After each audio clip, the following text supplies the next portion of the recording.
Well, hello there again, friends. Welcome back to the channel. It's been a little bit, and we got a lot to catch up on. As you can see, yeah, it's wrinkled. So, grab your cup of coffee and a seat, because I'm Paulie, and this is Paulie's Power Hour.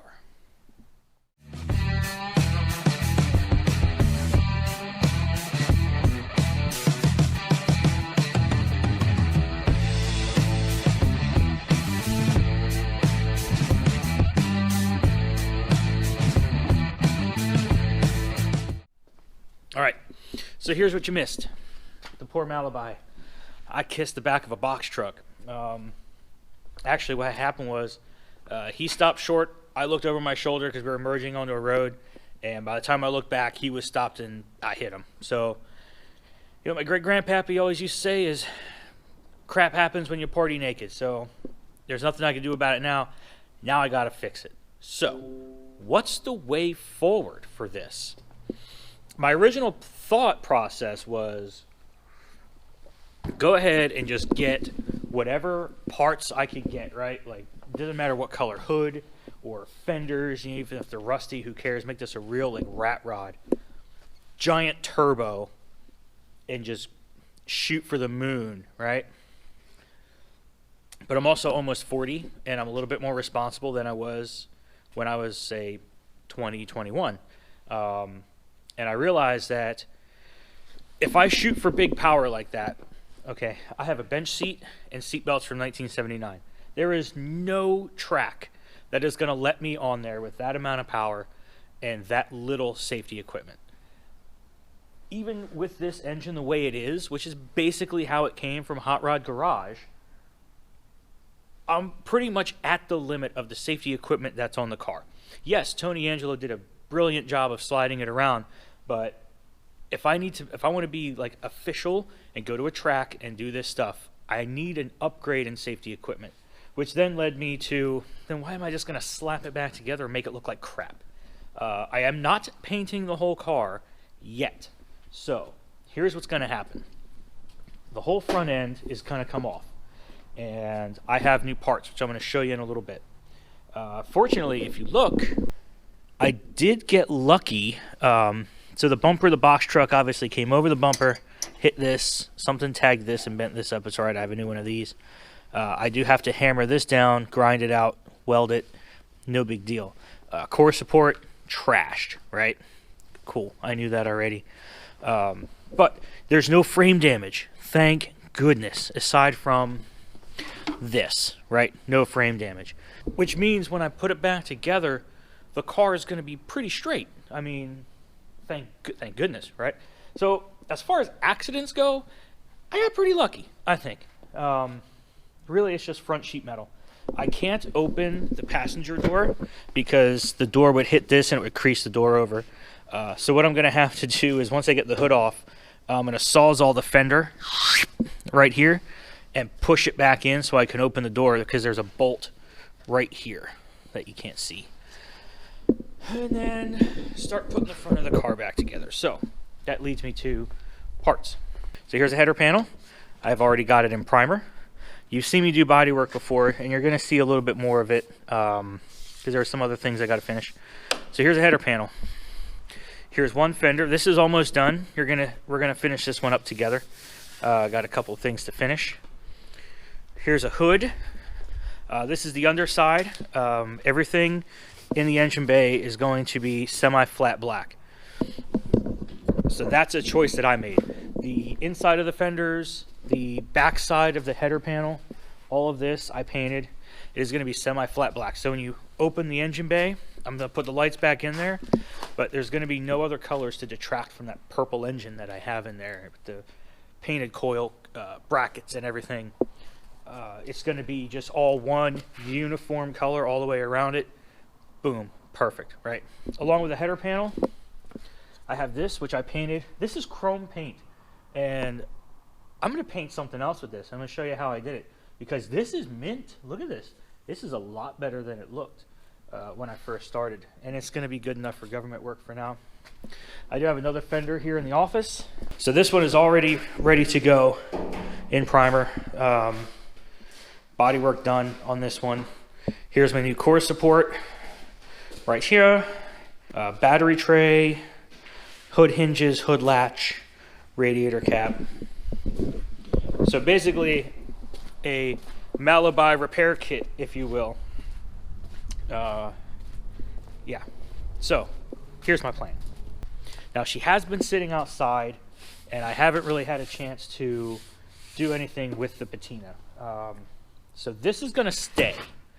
I don't want to detract from the rest of the car. But I know what you're about to say. Well, if you paint the front of the car, because I'm obviously going to paint it, right? If you paint the front of the car, it's going to look weird, probably, for a little bit. As you can see, there's some red primer under here, right? That's what they did in the 70s. They had red primer. So when I put the new fenders on, so the fenders, unfortunately, if you look, are actually probably like the best part of the car. Aside from this little dimple here and the light patina up top. So what I'm going to do is I am going to prime the fenders red with red primer and paint it blue over this. All right, single stage like they would have in 1979. This is single stage paint.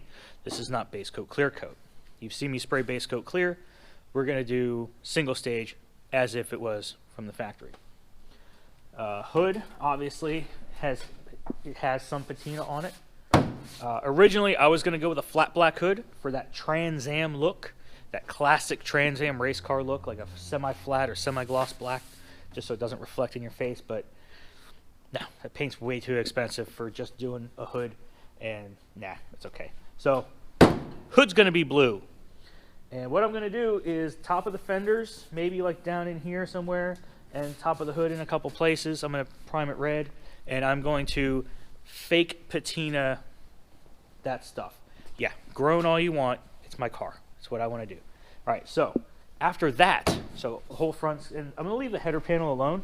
I'm going to leave the header panel like perfectly painted just because. So that's going to be fake patinaed.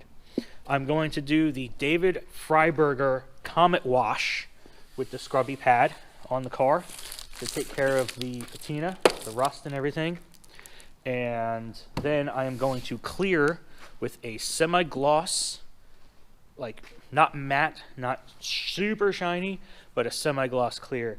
And I'm going to go over the entire car. So it's all going to be, in theory, one shade. I'm going to leave it with that little rat roddy look that I like. I really like that. No, it's not a lazy cop-out to not paint the whole car. I just can't do that right now. So I want to do it that way. I want to leave it. I do have all of the bumper fillers. They're in the mail. They should be here next week. So yeah, my license plate is worse for wear. So I guess that's enough talking. I do have bucket seats coming. A friend of mine's got some that he's gonna sell me. And what I want to do is find the seat material if I can, because they need to be reupholstered anyway. And I want to reupholster the racing seats with that material and then make the bolsters that blue vinyl color. So that way, when you put it in the car, it kind of matches the back seat. Just, you know, something to do for later. But first, we need to get this thing apart. We need to get it back together. And before I do that, I really want to finish those parts over there. So let me grab another swig of coffee here. We're going to go over there and we're going to start working. All right, so here's the fender we got to finish. I flipped the hood over. No easy task. And I didn't record it, so you're not going to watch me struggle with it. Hood is sanded, ready to prime. So here's the thing. This hood was like only one color ever in its life. It was dark blue. So because of that, I just hit this thing with some 220 and just got it down to here where I can just hit it with some filler primer and out of the gun, and then paint it. No big deal. I don't have to take it down to bare metal because there's no rust damage or anything, which is nice. Unlike this fender. So this fender came from another car. Got it from a guy in Texas. And as you can see, I've already started putting some Bondo and stuff. I have worked it with a hammer and dolly as much as I can. With, you know, the way the inside of the fender is and everything, it's kind of hard to get in there sometimes. So the rest of it has to be skim coat of filler. I got a spot I need to fill here. I got a spot I need to fill here. And then this is a little low. So this is what we call a guide coat, all right?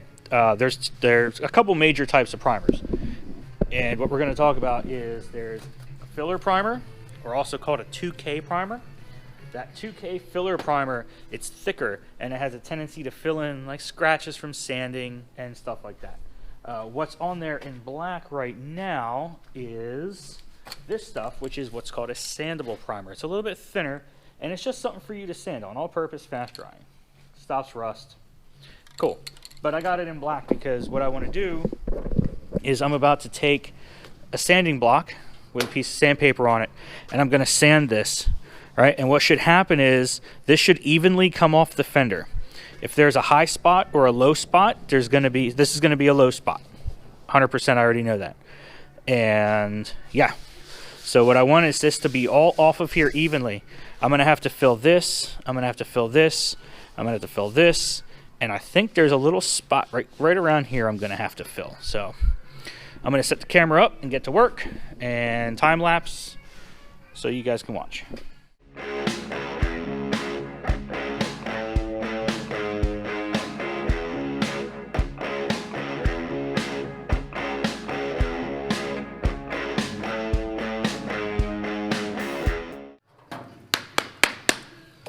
All right, so this is what I mean by a low spot. You see how I've sanded off to metal right here, but right here it's low and there's still guide coat in here.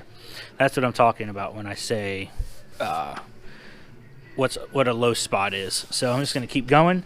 As you can see, this is coming off pretty nice and evenly. I think the back of this fender is pretty good, and then do the rest of it and check in with you from there. The only problem with doing body work like this is you end up feeling like Ace Ventura in the second movie when he dusts the bat cage.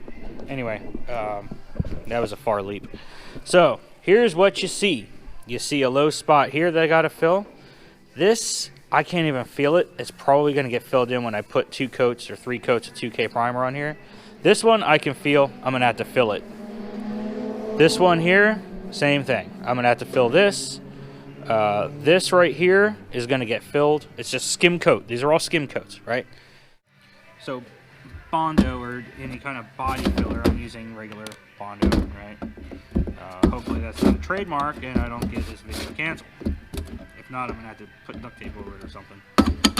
All right, so this is what you got. It's kind of like a goo, right? Now keep in mind it is a little chilly in here. So it's 2-part epoxy or 2-part filler. All right, I'm going to take about, less is more when you do this because it's going to harden. All right, so I'm going to take about this much here, right? And for about a golf ball size of filler, you want to grab your hardener here and you want to put about a 1/2 inch worth on here for about this much filler. So we're going to go ahead and we're going to add, if I have any left, here we go, whoop, that much. All right, and then we're going to mix it together and it's going to turn pink. Now when this turns pink, you only have about 3 or 4 minutes, depending on how hot you mix this, to work with it before it hardens. So you're really going to have to be kind of expeditious with this. Some people will holler at me for using a piece of cardboard. It sucks up moisture, all that crap, whatever. I don't have a fancy piece and I don't feel like going to find a piece of metal. So, all right, I'm going to fill this first, right? I'm going to grab my spreader. So this is a nice little thin spreader. All right, I'm going to get my Bondo on the spreader, like so. And you're just going to go ahead and press and drag it down and fill the hole, or the dent. What I like to do before this stuff cures is I'm going to take it, right? We're going to take it off of here. Because once it dries, it's a real pain in the butt to get off your spreader. All right, so we're going to put this right here. And I'm going to mix up just a little bit more because I got to do that other dent. So scrape this this off, get it nice and clean. All right, let's see what we got here. So there's that one dent, and you see it's not that thick. I didn't glob it on there. This is what we call just a skim coat. Just whoop, and then I'm gonna get a block, and we're gonna sand in an X pattern this way and this way, and we're gonna knock down everything that's not the dent, right? I didn't do this one or this one yet. I just did this one and this one. I have to do this one yet too, so here we go. I'm gonna mix up some more filler and apply it in there, and then I'll check in with you when we're sanding it off.